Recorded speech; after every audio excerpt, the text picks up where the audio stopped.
name's Pamela Clark-Dickson. Wishing you all a happy new year wherever you are in the world. Hope all is well. I know it's been a bit challenging of late and still continues to be so, but let's hope 2021 brings us out of the times we've been living in, just recently. So I'm the principal analyst for advanced messaging and communications at Omdia. I'm in the service provider consumer area of the service provider and communications research pillar. So just by way of an introduction, I cover to the areas that I cover. I look into the global communications apps and services market. I track telco and messaging app strategies, A2P communications service providers and vendors, rich communication services, and I produce a range of products based on these topic areas, so analysis and reports, data trackers and forecasts. I've also done a fair bit of consultancy in my time at Omdia for operators and vendors and telecom suppliers, and I've spoken and chaired at various industry events, including Mobile World Congress in Barcelona and in Shanghai. So I've been around for a number of years. I've covered the telecom sector for more than 20 years as an analyst and journalist, and fairly much a long timer, I guess you could say, at Omdia, previously Ovum, previously Informa Telecoms and Media, and Informa UK. And so, yeah, it's been a very interesting ride seeing how technology trends in the industry have developed over that time. Of course, when I first started, SMS was the main thing in the market, and we used that for premium content and ringtones, getting ringtones and so forth. And then, of course, the mobile internet came along, and now we are very much into the messaging app phase. But as we all know, SMS continues to be a really important telco service that a lot of people still continue to use and a lot of businesses still continue to use.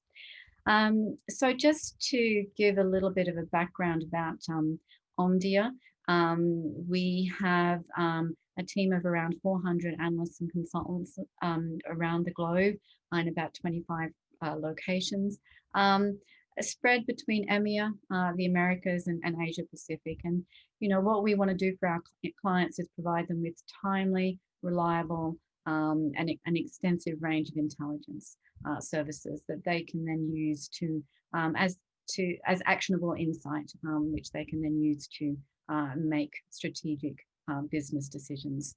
Our customers operate in about 180 countries, more than 180 countries worldwide.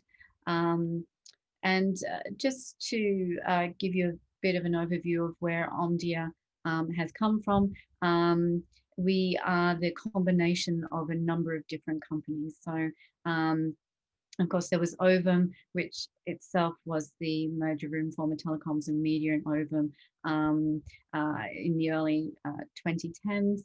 And the company also, the parent company of Omdia and Ovum, Informatech, brought together a number of different research businesses, including Heavy Reading, Tractica, and IHS Markit, and all of those businesses were integrated into Omdia in about a year ago, actually. This was when the integration happened. So, and so since then, we've made great strides. We've put together an integrated research agenda, and we've also a new content delivery platform as well. So it's been a pretty exciting time in Omdia. So that's probably a little bit of background about the company. The topic that I'm talking to today is, of course, our Trends to Watch research series, and in particular, I'll be taking you through our communications apps and services trends to watch, and also I'll be providing some detail from our telco messaging services trends to watch as well. So the Trends to Watch series, it's a series of reports that we've been putting together for a number of years now. It's aimed at helping clients to put together their strategic planning for the coming year, so that they can connect the dots across the technology, media, and telecommunications landscape. So it's there are almost 100 reports in this particular series, and they span all of Omdia's research services. So that includes, as well as service provider and communications, we have things like AI, we have digital consumer platforms, cybersecurity, the Internet of Things, media and entertainment, manufacturing technology, displays, consumer electronics, cloud and data center, enterprise IT. Just to mention a few. So each report includes probably 3 to 4 predictions from the analyst that has prepared it. We have some proprietary visualizations that go in there. We have recommendations for our key audiences. And we look at impact ratings as well per prediction and the relevant audience. So it's quite a comprehensive, but also a very concise report that we do for each of our topic areas for our clients. The agenda for today's webinar, I'm first of all going to provide an Omdia view, looking into some key messages. I'll then go through our comms apps predictions, our telco messaging predictions, and then we'll take a look at some recommendations as well. So to start with our Omdia view, on communications apps and services looking into 2021. So we've seen during 2020 that COVID-19 obviously boosted video calling on messaging apps as well as on dedicated apps. So we expect that is going to remain through into 2021. We also saw that P2P SMS and app-based messaging both saw this spike in traffic in 2020. And again, this was very much as a result of the COVID-19 pandemic. People obviously wanting to communicate more while they were locked down and isolated.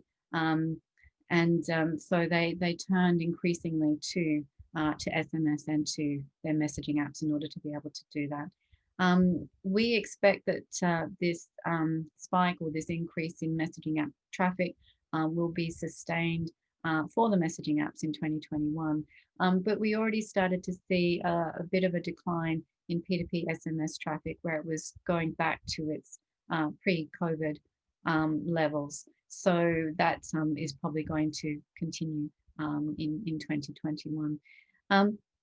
Just as an overview of where we believe the revenues are in telco messaging, most of the global messaging revenue is in telco messaging at the moment.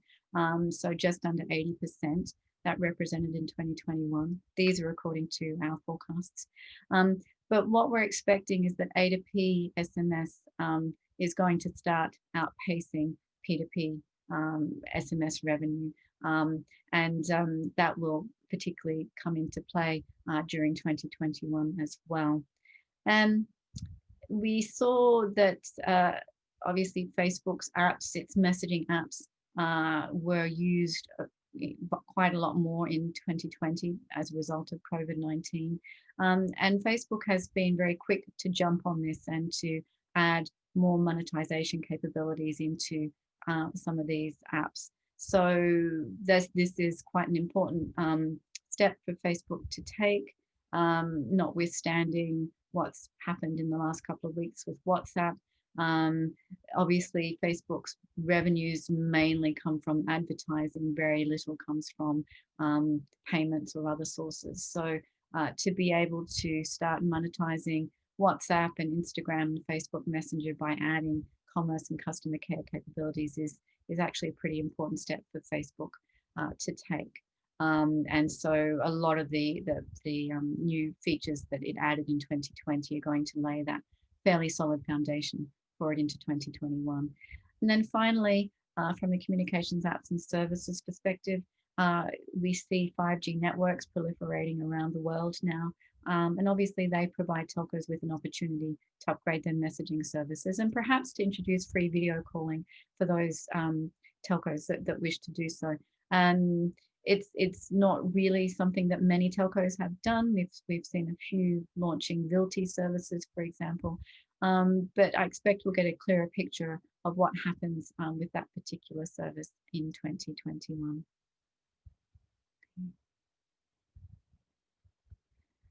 On the telco messaging side, we're seeing that A2P messaging is going to start to overtake P2P SMS in terms of traffic in more markets. So as you can see here, the median sort of A2P share of SMS traffic is going to pass 30% by next year, be up to about a third, and will almost reach 50% in 2025. So we're expecting that because a lot of employees have been locked down at home. So two-factor authentication and identification and verification have obviously been very important sources of A2P SMS traffic over the last little while due to COVID-19. And that will obviously continue as people sort of remain locked down or in isolation. They continue to work and study from home. On the sort of the less positive side, obviously travel industry has been hit really hard. That was one of the industries that would have seen quite a lot of use of A2P SMS as well for various use cases, and that is pretty much decimated at the moment in 2020. And then one final point on grey routes. Obviously, these are still a threat to the overall A2P SMS ecosystem. We heard that there was a rise in grey routing, during the COVID-19 pandemic. The sort of perhaps less expenditure on mitigating against grey routing. So we expect that perhaps in 2021, as A2P SMS continues to be an important service for telcos, that they will continue, or those that haven't already invested in firewalls and revenue assurance platforms will start to do so over the next 12 months. So just some key messages here. So we've got 3 key messages from the communications apps and services trends to watch. We're expecting that after COVID-19, video calling is going to be an ingrained communications habit. Just the way that consumers have used it over the last 12 months. People are used to now video chatting with their friends and family, but they're also used to, where it's relevant and appropriate, also chatting via video in the workplace or for doing either schoolwork or university courses online. So and so we've seen a fair amount of investment in the platforms and services that underpin that virtual participation. Secondly, as I briefly touched on previously, we're going to see a lot more emphasis from Facebook in particular on diversifying its revenues. It will take advantage, I guess you could say, or build on, is probably a better way of putting it, consumers' use of messaging apps during COVID-19, increased use, not just for communications, but also to engage more with businesses and service providers. So, I think Facebook has accelerated some of the new products and services that are around commerce and customer engagement as a result. And then finally, we're going to start to see some more clarity emerging, I believe, in 2021 around 5G messaging and what that is. Clearly, telcos are going to continue to need to support SMS on their 5G networks, considering that SMS is still very resilient as a service, not just for P2P, but also for A2P. And I expect that we'll see more on what 5G messaging means in 2021. And then on the telco messaging side, again, as mentioned previously, we'll see this shift from P2P to A2P majority in a number of countries around the world. So as as businesses continue to engage more with A2P SMS for a variety of use cases, that's definitely not going away. Particularly given that the messaging apps, even though, as I said, Facebook is putting a greater emphasis on messaging apps for customer care, it's still not an easy thing for most businesses to engage with. And so that's one of the reasons why A2P SMS remains so popular among businesses. Also, as mentioned previously, we'll see this verification SMS that's going to continue to be a robust use case as well for a number of different industries. So obviously for in the information technology space, for people to log on to Teams or various other services, or even for doing their internet banking and so forth. So, and then finally, again, we're going to see I think a greater emphasis on those grey routes and making sure that those are identified and that telcos are able to get the revenues that they should be getting from their A2P SMS traffic. Okay, just to go into some of these predictions in a little bit more detail. So what we found during COVID-19 is that millions of people, millions of employees and students became home workers and learners, and the video calling on messaging apps or dedicated apps definitely became a vital communications tool during this time, and continues to be so. So we're going to see that becoming a habitual behavior. As you know, we obviously saw personal video calling was already on the rise before COVID-19, and that's you know, on apps such as WhatsApp and WeChat, FaceTime. So as consumers started using video calling more during COVID-19, that's become a more ingrained consumer behavior. And this, we believe this is still going to be very relevant in 2021, because even though we'll see vaccinations coming in and hopefully, you know, we'll see some lockdowns and isolations sort of starting to cease. It's going to be slow, and it won't be uniformly across countries, obviously, because some countries will have vaccination programs happening faster than others. So it's going to take time. That virtual participation is going to continue. And again, the same thing will apply for employers and educational institutions as well. A lot of these companies have actually deployed, or they've adapted their technology platforms and working practices to support video calling. So again, they will likely retain it in some form post the pandemic. And finally, you know, as I was saying, consumers are going to continue using it either for personal or work use, and video calling is just going to become as habitual a form of communication as messaging or calling. And as you can see here on the slide, the chart over, Omdia did a survey about COVID-19 and consumers' use of various services about the middle of last year in 3 markets. And so what we found is that for first-time users or increased use customers, there was quite a high percentage said that they would actually increase their use of video calling after COVID-19. So this sort of seems to bear out what we're seeing at the moment. Okay. So just some thoughts on, you know, what this means for various players in the market. So for service providers, for example, obviously video calling puts a bit more of a load on their fixed and mobile networks, especially, you know, during peak hours for school and work. So for telcos, that's going to mean that they're going to have to make sure that their networks, and most telcos I think are doing this already, that those networks can scale to meet that increased demand, and so that they can provide this high quality, highly reliable service for their consumer and enterprise customers, not directly obviously, but supporting them for those of their subscribers that are using the service. Second, we think that telcos probably are in a position to do more in the video calling ecosystem. This kind of leads on from the previous one, beyond simply providing the data network.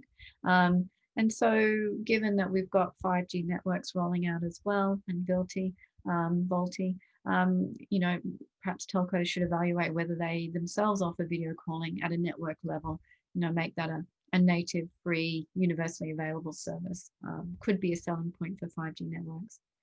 And finally, for vendors, and this plays into the habitual usage, I think we're going to expect that consumers, or I think we're going to see that consumers will expect that video calling will be one of the ways that they will engage with businesses as for customer care. And so this has implications for CPaaS providers and mobile engagement platform vendors who should be, you know, looking at adding video calling to their offerings, or should be ready to add that, or perhaps partner with companies that that can help them to do that if they're not able to develop that themselves. Okay. Right. The other thing that these companies can do is also look at what the use cases are for video calling from a customer care and enterprise perspective. So CPaaS providers in particular, it's possible that they can take on the task of adding video calling as easy as possible for enterprises. I understand it is a bit of a challenge, but that's something that perhaps CPaaS providers can help their customers to do. Okay, so our second prediction for communications apps and services is that we believe that that COVID-19 has given Facebook a bit of a spur towards adding more commerce and customer care related features. So you know, Facebook's apps have become an even more you know, an alternative and desirable customer care channel for enterprises. So especially for small to medium enterprises, as locked-in consumers spend more time online. So we saw that in October 2020, 175 million people were messaging a WhatsApp business account daily. So that's a substantial amount of consumers. So in 2021, we're going to see Facebook leverage that, adding shopping capabilities and hosting services for enterprises, so that, you know, they can help enterprises to more easily add these capabilities to their own platforms. And that's going to help Facebook to monetize WhatsApp and diversify Facebook's revenues beyond advertising, as I mentioned previously. So we've seen shops coming to Facebook and to Instagram. We've seen checkout coming to Instagram in the US. And we also saw Facebook launching a Facebook Pay wallet in 2019 as well. So, you know, they're really investing significantly in getting this commerce and customer care play happening.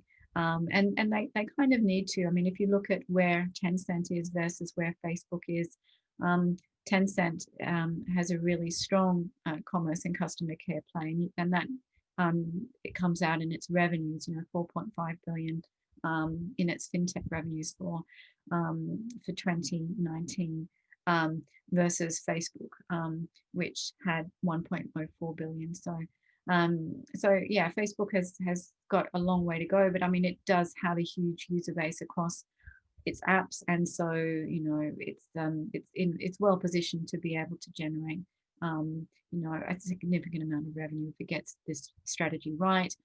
But also if it doesn't, and referencing recent events, if it doesn't, you know, seriously worry its subscribers about data privacy changes in terms of you know, the terms of services.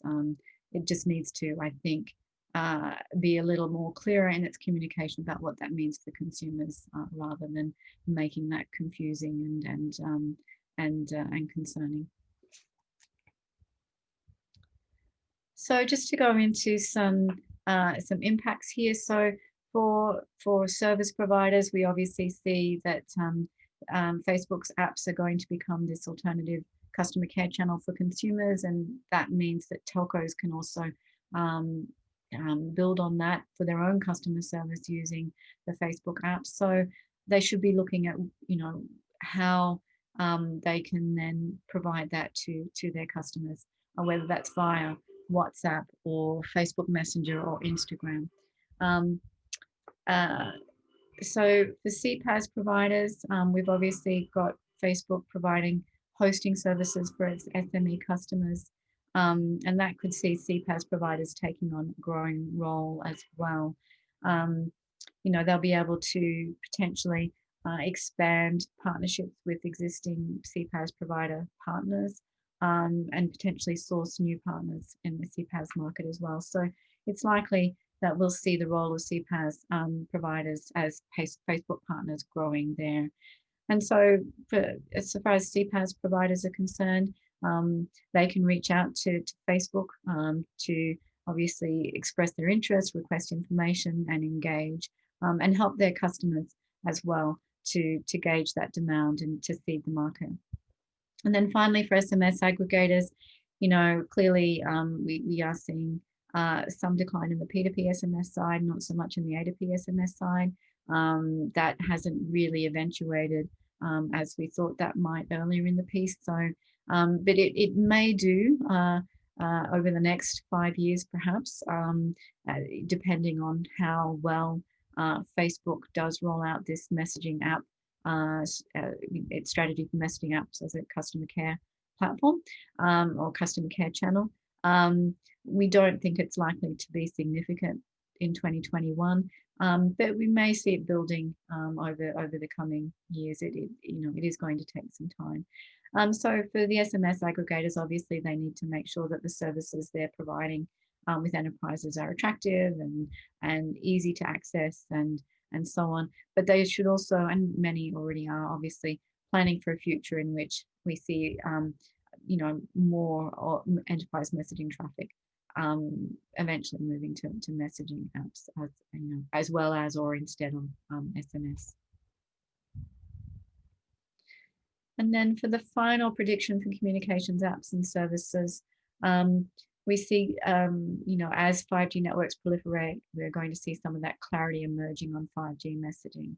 So far as 5G is concerned, we've seen more than 100 telcos actually deploying 5G networks and services by the end of the third quarter of last year, with subscriptions going to be up around 200 million by the end of last year. But obviously telcos, even though 5G is going to enable, quite a lot of enhanced, and advanced consumer and enterprise services, particularly in the areas of things like augmented reality and virtual reality and so on. Telcos are still going to need to be able to support SMS over 5G. And obviously that's throughout the market space, not just consumers and enterprises, but we also know that SMS is still used for M2M as well, for IoT. So as more 5G networks roll out over 2021 and subscriber numbers grow, we're going to see telcos paying more attention to how they enable SMS over 5G and what that looks like. And that includes rich communication services as well. Unfortunately, 2020 was a quiet year for RCS in terms of launches from telcos. RCS is obviously the telco upgrade path for SMS. We saw only 6 mobile operator launches in the third quarter of the year, so just under 90 operators have rolled that out. So this is a challenge, but we might see more activity in 2021. Obviously, the GSMA has a mandate around 5G handsets, including RCS. Google is continuing to be active with seeding the market with guest RCS, which is available in 7 markets so far. Obviously, the fly in the ointment there is that Apple still doesn't support RCS in its 5G phones. But one sort of positive thing is, according to our Digital Consumer Insights survey, we see a high proportion of consumers who would actually use or already using or would use an operator service that is like Facebook Messenger or WeChat. So essentially an RCS type service, and particularly high in some of the markets where there is already high penetration of messaging apps as well. So, just over 78% there in China, where Weixin is very strong. South Africa as well, where WhatsApp is very strong. Brazil too. So, it's consumers do like those sorts of services, and would like to have them. So, that's quite an encouraging sign, I think, from the consumer perspective. Okay. So just looking at 5G in terms of impacts and responses, obviously we've seen that P2P SMS traffic and revenue has been declining, but it's remained relatively resilient, even though we've seen this almost saturated penetration of messaging apps in a number of markets. So that means obviously telcos are going to have to continue to support SMS over 5G and make sure that that's backwards compatible with their 2G, 3G and 4G networks. And obviously, they have to make sure there's commensurate pricing there for SMS as well. 5G services obviously allow telcos to deploy some new and enhanced services that can take advantage of the higher speeds and the lower latency that 5G enables. So this gives telcos an opportunity to explore whether and how they can offer more advanced messaging and communication services over 5G, such as RCS for the consumer and enterprise market. And so, obviously working with partners is going to be key there for them. And then finally, for vendors, again, 5G, there's an opportunity there for them to roll out or to develop new services, and which, they have done, are already doing. But again, more along the lines of, the AR, the VR, gaming, those sorts of capabilities, smart home. But, perhaps there are opportunities there for vendors to, obviously to make sure that there's that SMS compatibility with 5G networks, but maybe there's opportunity there for innovation as well. And again, that could come from the RCS side. Okay, so just turning now to telco messaging. So one of the key points, or one of the key predictions, is that we're going to start to see this acceleration in the number of countries where A2P SMS traffic is higher than P2P SMS traffic. So in 2020, there are only about 9 markets where that was the case. We forecast probably, I think, just under 70 markets. We're expecting that by 2025, almost half of the markets where we're forecasting A2P and SMS and P2P SMS will have higher A2P SMS traffic than P2P. And again, obviously, that's mainly due to the decline in P2P SMS traffic, even though it has been fairly resilient, because we have seen the pricing strategies that the telcos have rolled out, which is, obviously just remove that cost barrier for consumers to use P2P SMS. They're basically sending it, messages for free. So, obviously we've got telcos in countries like France and the US offering unlimited SMS. So that helped to insulate them against, a dramatic decline in P2P SMS traffic and revenues. But obviously, in other markets, Spain, for example, was one of the markets where WhatsApp took off in the very early days. And again, that was due mainly to pricing on the part of the telcos. SMS was highly priced, and so consumers turned to WhatsApp. But yeah, so these 3 markets are, 3 examples of countries where there's already A2P SMS traffic, we believe. And obviously we see that, as opposed to A2P SMS traffic declining, which is what we thought might happen as messaging apps started to be used increasingly for that enterprise messaging and for customer care. That's taken a lot longer to eventuate globally than we anticipated. And so obviously the A2P SMS ecosystem has benefited from that. Okay. So just in terms of what the impacts are going to be, obviously there's new opportunities for service providers to transition to A2P as their primary source of SMS revenue, whether that's, by having a bulk SMS business, a wholesale SMS business that they can then, obviously engage at a deeper level with enterprise customers directly, or maybe they can look for opportunities with SMS aggregators as well to to move into the enterprise market at a deeper level.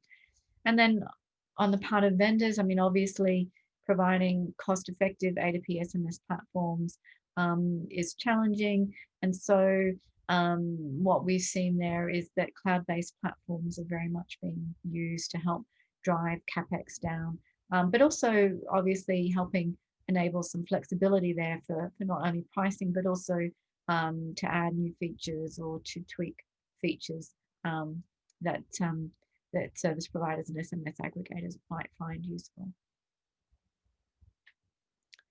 So, our forecasts also look at vertical markets. So these are our mobile messaging traffic and revenue forecasts. And so what we've done in our latest version of these is to split out traffic in terms of different industry verticals. And so here we've got an example of North America. And just as you can see, obviously banking and finance and social media and messaging apps are, key markets there for A2P SMS traffic. As I mentioned previously, two-factor authentication, verification is where there'll be a lot and has been a lot of A2P SMS traffic throughout COVID-19, and as we see people continuing to work from home and students also engaging with online learning. We are seeing obviously travel industry continuing to be impacted quite severely. Here in Australia where I am, I think that there'll be no sort of international flights. Well, I don't believe Qantas is going to start international travel until 2022, it seems. So, it's still pretty grim there. And obviously that has a flow-on effect with what's happening with A2P SMS as well. But then again, we've got these essential services like banking and finance and telecoms, which will have experienced a spike. Probably going to smooth out this year, but will likely still be sustained high levels of traffic. And then again, also obviously social media and messaging apps still seeing quite a lot of growth in users and engagement. And again, sort of looking at things, the traffic is sort of coming from things like one-time passwords and two-factor authentication and notifications as well. So that's expected to carry on into 2021. So looking at what the impacts are going to be. So obviously for telcos, there's been that varying level of A2P SMS traffic, which is terminating onto their networks, and that's very much dependent on the vertical industry. So, but obviously telcos still need to continue to provide that reliable capability for A2P traffic, that will scale appropriatry depending on how the different vertical industries recover from COVID-19. For vendors, for SMS aggregators, for example, again, obviously high demand on their networks for A2P SMS from some vertical industries over others. But then again, we may have some vendors who are in a weaker position, in fact, because they were reliant on particular sectors that were hard hit due to COVID-19. So what SMS aggregators can do, obviously, make sure their platforms are robust to withstand peaks in the traffic, but also make sure that they diversify into different vertical industries if they need to, so that they don't then have that negative pressure on the bottom line in future. Okay, and then finally, if we look at grey routes, we obviously saw a bit of an increase in grey route activity in 2020. And that was partially due to COVID-19. But we expect that there's going to be increased efforts to block these and protect revenues for the entire A2P SMS ecosystem in 2021. There's been further downwards pressure on pricing. So again, that's where we've seen grey routes coming in, reducing cost in some market segments, and maybe not for all sort of all of the traffic, but perhaps for a proportion of the traffic that a particular company may be wanting to send. So we know that telcos are aware of these grey routes, and some have actually deployed platforms that will detect and block them. But perhaps there's been a little bit less spending on these platforms as a result of the pandemic, and so that probably needs to be addressed in order to protect the A2P SMS ecosystem, make sure that it continues to remain robust and that the revenues are flowing to the right players. So for service providers, in terms of the impact on service providers, those that haven't deployed SMS firewalls and revenue assurance platforms, they may not see as much A2P SMS revenue as they could potentially get by identifying and blocking these grey routes. So that is definitely something that they should be doing if they haven't already, is to deploy these platforms so that they are able to recover those revenues and add that to their bottom line. And obviously, grey routes impact the whole market, not just telcos, it's SMS aggregators also. So obviously there's a need there for SMS aggregators to ensure their own networks are clean and encourage other players in the industry as well to use these legitimate routes. Also worthwhile raising awareness among enterprise customers, who potentially don't know that their traffic is being terminated onto an operator network via a grey route. So that's an important thing to do as well. Okay, so just to provide some key recommendations to finish up here. So on the communications apps and services side for service providers, we think that as telcos roll out their 5G networks, because we've seen this ubiquity of video calling, we think that perhaps telcos should consider offering it themselves. It could be a selling point for them to entice subscribers to upgrade to 5G as a selling point as a communication service. We see that 5G can be more than just a housekeeping opportunity, and by that I mean just for telco messaging and communication services, not just enabling SMS over 5G, but perhaps doing a little bit more than just providing them backwards capability. There's perhaps the opportunity to enhance their voice or messaging services, or as per previous, add video calling. We don't think that service providers are going to directly benefit from Facebook's increased focus on commerce, but there's probably still some upside there. As messaging apps become a more important customer engagement channel, telcos should probably be looking to see whether they should be adding these into their own omni-channel customer engagement platforms as well, just to make sure they're reaching their subscribers on the channels that they are using. On the vendor side, so for vendors with video calling becoming more widely penetrated, we think that vendors should make it easier for enterprises to add it to their customer care platforms. It's not going to be simple for enterprises to be able to do that themselves.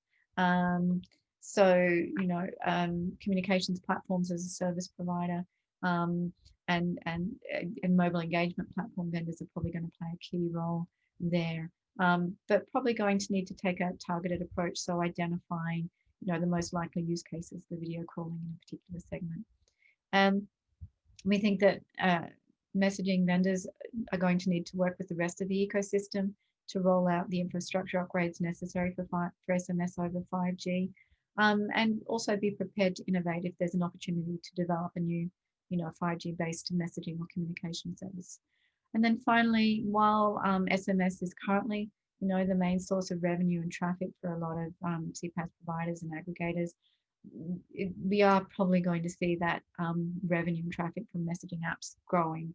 So and we know that CPaaS providers are already looking into this. They need to engage with their enterprise customers to see what the demand is there, and SMS aggregators obviously need to start building that into their future planning as well, if they haven't already. A lot of them, I think, already have. And then for telco messaging services, On the service provider stage side, we think that probably some more proactive steps could be taken at this stage to engage with the A2P SMS industry, perhaps by partnering with innovative enterprise customers, or looking for more opportunities with SMS aggregators, or going directly to enterprises.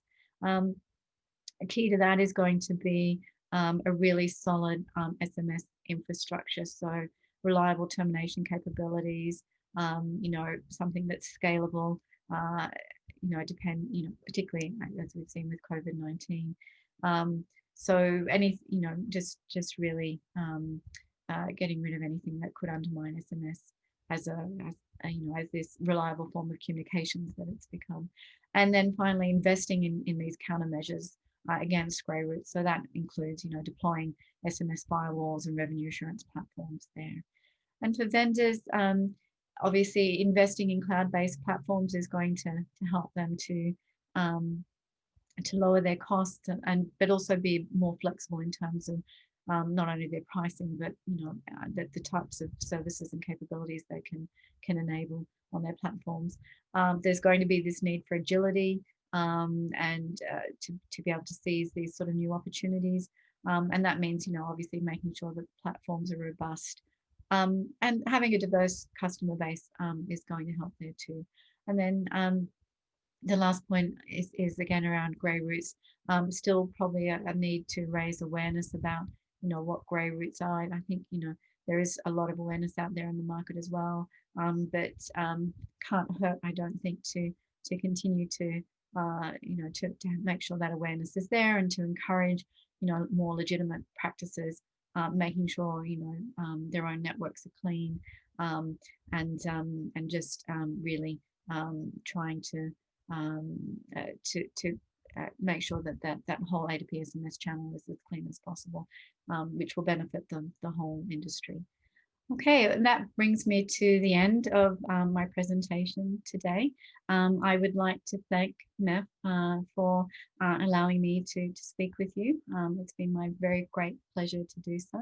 Of course, if you have any questions, please don't hesitate to get in touch. Yeah, I wish you all the very best for the rest of your day, and indeed for the rest of the year. Let's hope it turns out to be a bit better than 2020. Thank you.